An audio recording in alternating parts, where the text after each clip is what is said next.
Assalamualaikum warahmatullahi wabarakatuh, sahabat konspirasi, adik-adikku semua. Dalam video kali ini kita akan membahas tema 7, subtema 1, pembelajaran yang pertama. Ini untuk kelas 5. Adapun indikator ketercapaian yang harus kalian penuhi, yang pertama adalah mengidentifikasi faktor-faktor penting penyebab penjajahan bangsa Indonesia dan upaya bangsa Indonesia dalam mempertahankan kedaulatannya. Kemudian yang kedua adalah menyajikan data hasil identifikasi mengenai faktor-faktor penting penyebab penjajahan bangsa Indonesia dan upaya bangsa Indonesia dalam mempertahankan kedaulatannya. Nah, adik-adikku semua, tahukah kalian ini adalah salah satu gambar dari rempah-rempah. Nah, apa kaitannya rempah-rempah ini dengan sejarah bangsa Indonesia? Jadi, rempah-rempah begitu melimpah di bumi Indonesia. Melimpahnya rempah-rempah dapat meningkatkan kesejahteraan masyarakat Indonesia. Namun, rempah-rempah yang begitu melimpah juga membuat bangsa-bangsa di Eropa berusaha untuk menguasai perdagangannya. Nah, kalau misalnya kalian lihat, tahu nggak sih apa jenis rempah-rempah ini? Nah, ayo, siapa yang tahu? Benar sekali, ini adalah cengkeh. Jadi, tanaman rempah-rempah ini memiliki banyak manfaat. Sebagai bumbu masak, cengkeh digunakan dalam bentuk bunga utuh atau dalam bentuk bubuk. Cengkeh juga dimanfaatkan oleh bangsa Cina dan Jepang sebagai dupa. Selain itu, minyak cengkeh digunakan sebagai aromaterapi dan obat sakit gigi. Wow, banyak ya manfaat dari cengkeh. Selanjutnya, pohon cengkeh yang banyak manfaatnya ini menjadikannya memiliki nilai ekonomis yang sangat tinggi. Oleh karena itu, cengkeh merupakan salah satu bahan rempah-rempah yang menjadi buruan bangsa-bangsa Eropa saat itu.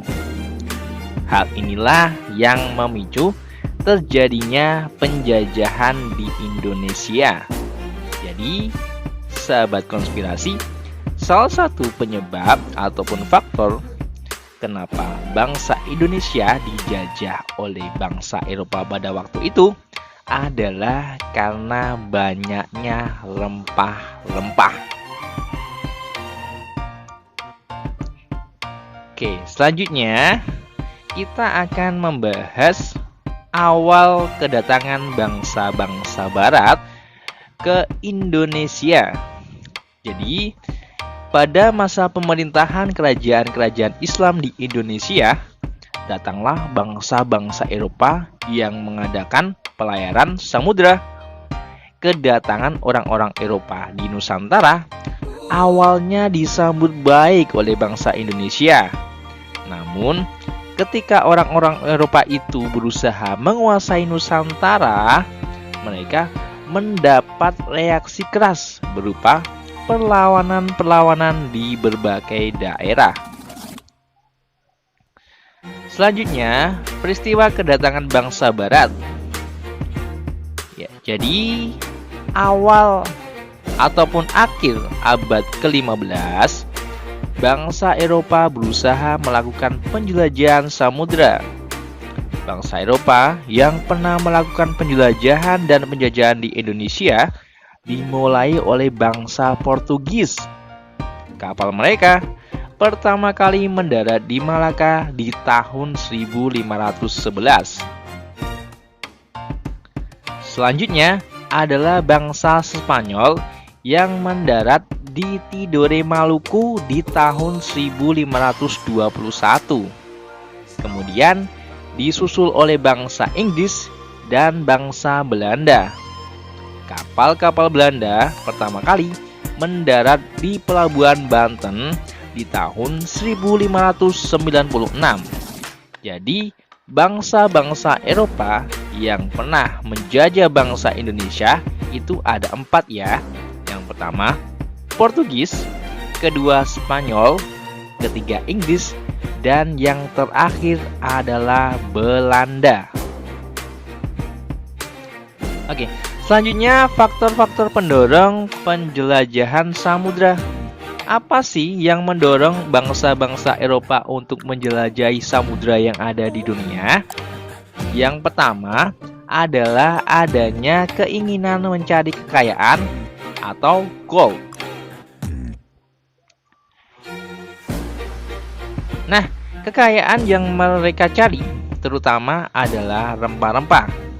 Jadi sekitar abad ke-15 di Eropa, harga rempah-rempah sangatlah mahal.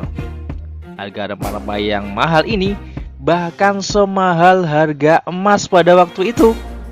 Mereka sangat membutuhkan rempah-rempah untuk industri obat-obatan dan bumbu masak.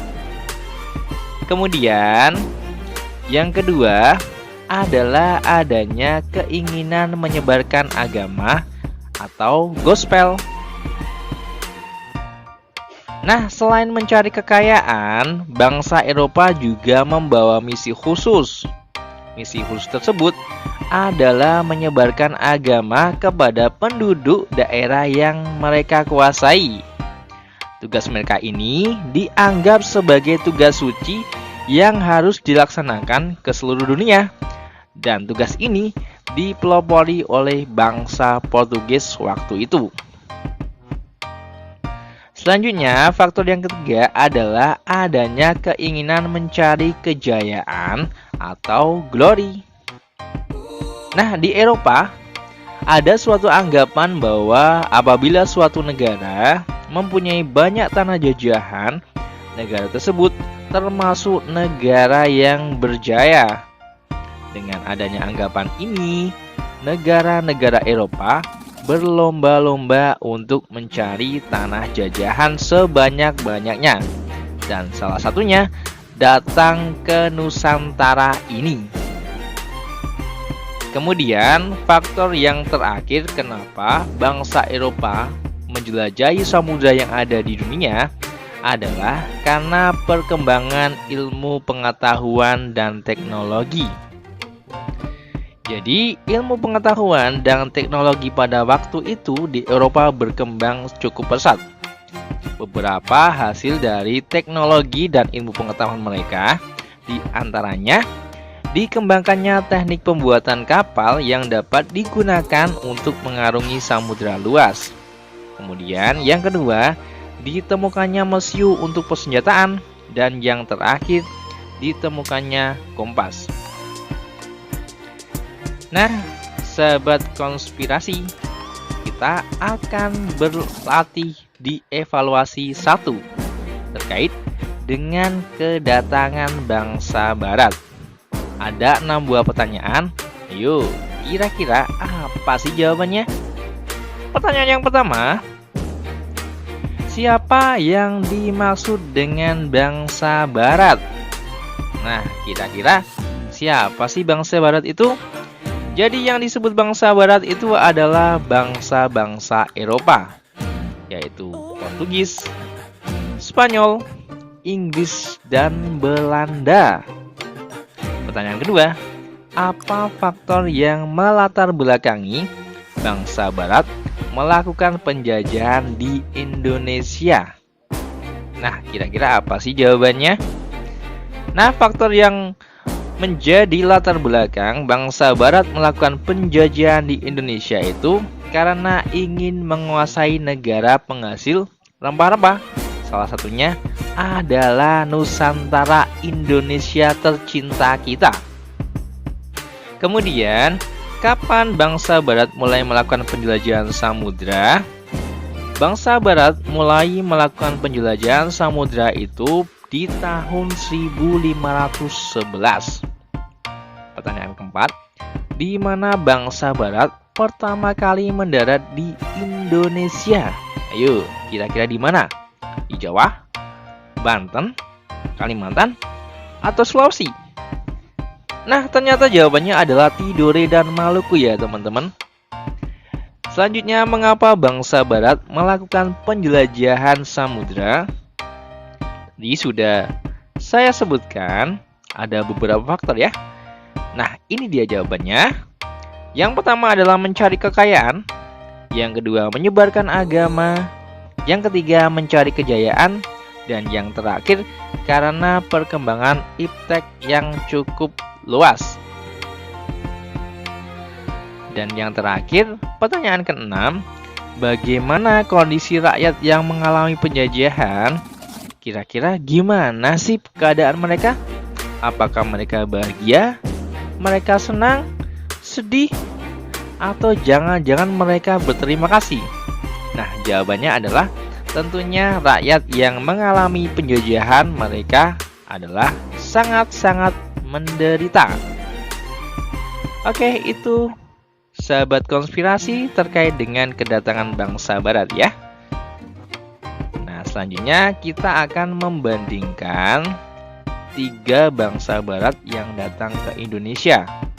Ketiga bangsa tersebut, yang pertama adalah bangsa Portugis, kemudian bangsa Spanyol, dan yang terakhir adalah Belanda. Bangsa Portugis datang ke Nusantara di tahun 1511. Sedangkan bangsa Spanyol itu di tahun 1521 dan bangsa Belanda datang ke Nusantara di tahun 1596. Selanjutnya, daerah ataupun tempat mereka mendarat pertama kali di Indonesia. Portugis mendarat di Indonesia di pantai utara Sumatera. Sedangkan untuk Spanyol adalah di pantai Tidore, Maluku. Dan untuk Belanda adalah di Pelabuhan Banten. Kemudian tujuan dari ketiga bangsa tersebut. Yang pertama, tujuan dari bangsa Portugis adalah mencari daerah penghasil rempah-rempah dan menguasai Pelabuhan Malaka sebagai pusat perdagangan. Sedangkan bangsa Spanyol, tujuan mereka adalah menyebarkan agama dengan strategi misionaris. Dan bangsa Belanda datang ke Indonesia adalah untuk mencari daerah penghasil rempah-rempah. Kemudian, peristiwa penting apa sajakah yang terjadi ketika bangsa ini datang? Untuk bangsa Portugis, mereka menjatuhkan Malaka ke tangan Portugis, membangun benteng di Ternate. Sedangkan untuk bangsa Spanyol, mereka berhasil meletakkan dasar-dasar agama di Ambon, Ternate, dan Morotai. Sedangkan Belanda, mereka berhasil membentuk ataupun mendirikan VOC dan mendirikan pemerintahan kolonial Belanda. Kemudian, bagaimana sih reaksi masyarakat pada waktu itu terkait dengan kedatangan bangsa-bangsa Barat tersebut? Nah, ternyata dari ketiga bangsa tersebut, semuanya pada awalnya disambut dengan baik. Namun, pada akhirnya terjadi perlawanan karena ketiga bangsa tersebut ingin menguasai dan menjajah bangsa Indonesia pada waktu itu. Nah, sahabat konspirasi, untuk selanjutnya kita akan mengenal jenis-jenis benda dan juga sifat-sifatnya. Jadi benda-benda yang ada di sekitar kita itu digolongkan menjadi 3 buah benda. Yang pertama adalah padat, yang kedua adalah zat cair, dan yang ketiga adalah zat gas.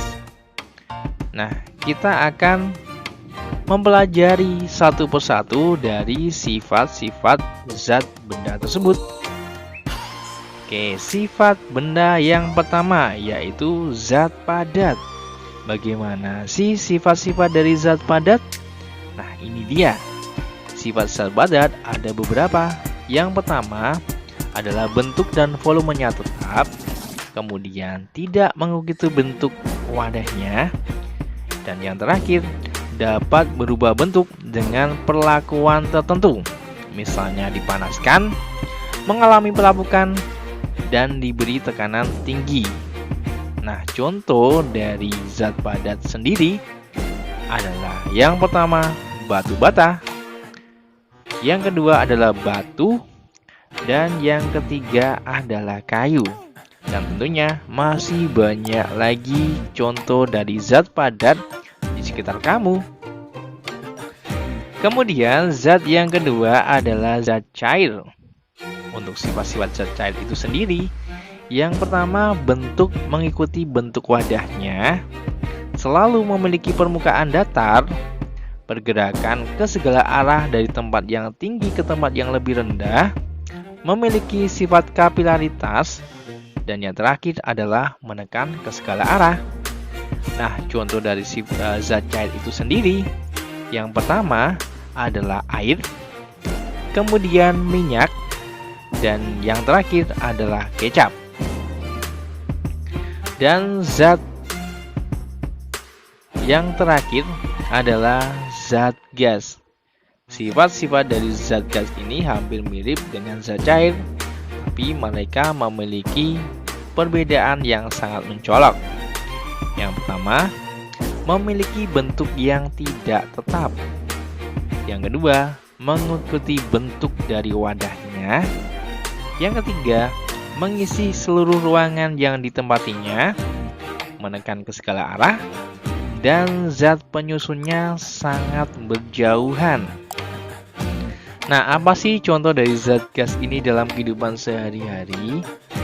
Yang pertama adalah oksigen, kemudian yang kedua adalah asap ataupun kabut. Nah, itu sahabat konspirasi terkait dengan tema 7, subtema 1 pembelajaran yang pertama. Nah, tentunya masih banyak lagi hal-hal yang perlu kita pelajari bersama. Tetap ikuti video selanjutnya dan jangan lupa tetap belajar. Saya akhiri.